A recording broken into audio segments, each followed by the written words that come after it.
The Assembly will hear an address by His Excellency Nangolo Mbumba, President of the Republic of Namibia. I request protocol to escort His Excellency and invite him to address the Assembly.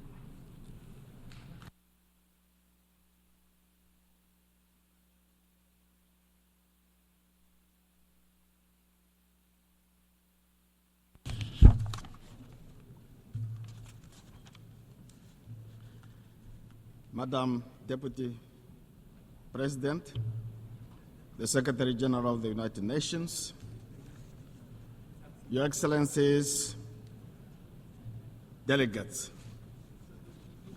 Namibia congratulates His Excellency Philemon Young, President of the General Assembly.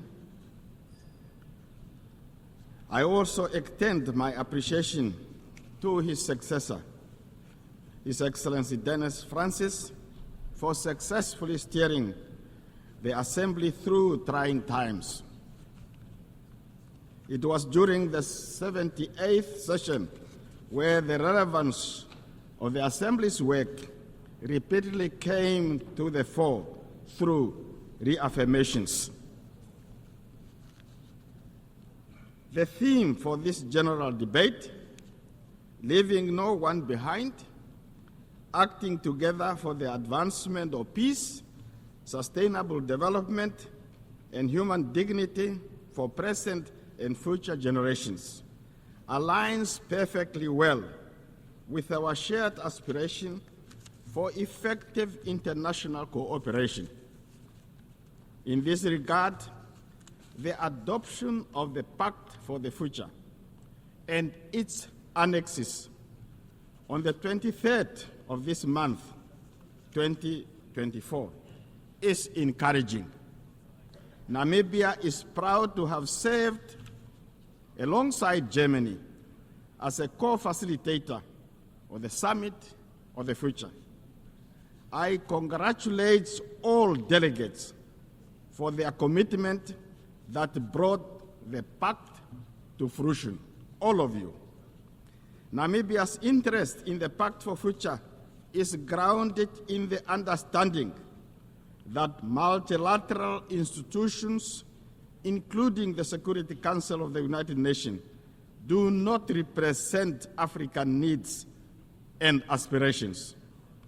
The institution created in 1945 must better respond to today's challenges. At the core of the Pact is this recognition and the urgency for profound global transformation. At the heart of our quest to rebuild trust in multilateralism is a legitimate demand to be recognized as equal partners. Partners who can be trusted. Partners in the fight against war, against poverty, against global injustices and inequalities. Mr. President, Namibia is particularly concerned about the impact of climate change. Changes in ocean temperature have affected our fish stocks with potential long-term consequences for our livelihoods, ecosystems, and tourism. Namibia and the rest of SADC region are going through an El Niño phenomena which has adversely impacted our food security. In this regard, Namibia has to declare a state of emergency to address the severe effect of drought. As we approach the 30th anniversary of the Beijing Declaration, we are presented with a renewed opportunity to strengthen gender equality. Namibia remains among the top 9 countries globally that have close to 80% of gender gap. In the past 12 months, we have achieved perfect parity in the National Assembly, where 50% of representatives are women. Namibia is preparing for the 8th Presidential and National Assembly elections on 27 November 2024. Political parties, including the ruling party, which I represent, have nominated female candidates. We hope that the United Nations will have a female Secretary General in the near future. Namibia is working to develop a sustainable energy mix to support its ambitious industrialization agenda and to contribute to the world's efforts to combat climate change. We are establishing green industrialization ecosystem for decarbonizing industries that find it difficult to lower their greenhouse emissions. Investment in these key sectors is critical in Namibia. And Namibia is urging developed nations to scale up support for developing countries to facilitate gradual energy transition. Turning to international peace and security, there is an urgent need for this assembly to support the modalities to actualize the adversary opinion rendered by International Court of Justice regarding the ongoing conflict in Gaza.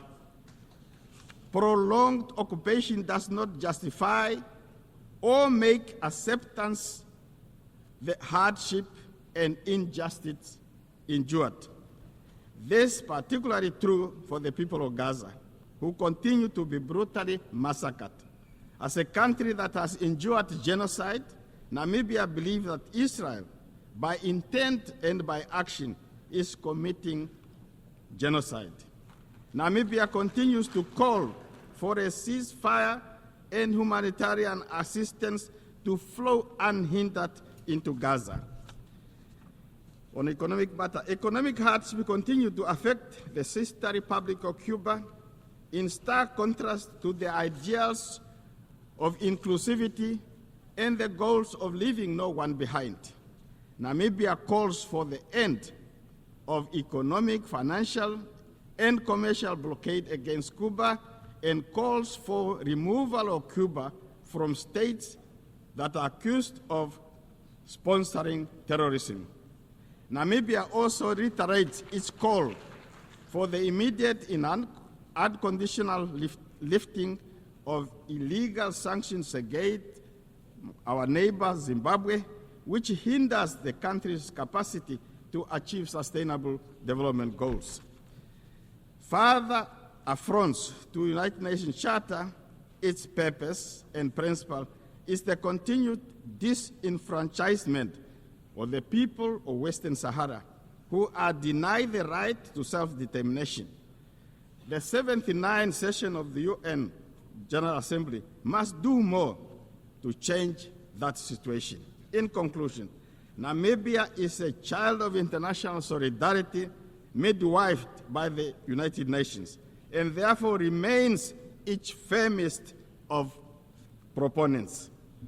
The United Nations system can be strengthened if we hold hands and work together as bridge builders to illustrate, as illustrated by the Summit of the Future, by choosing the way of collaboration over enmity, peaceful dialogue over war and conflict, and de-escalation instead of escalating things, we can achieve our shared goal of more peaceful, just, and prosperous world. And I thank you for your attention. On behalf of the Assembly, I wish to thank the President of the Republic of Namibia.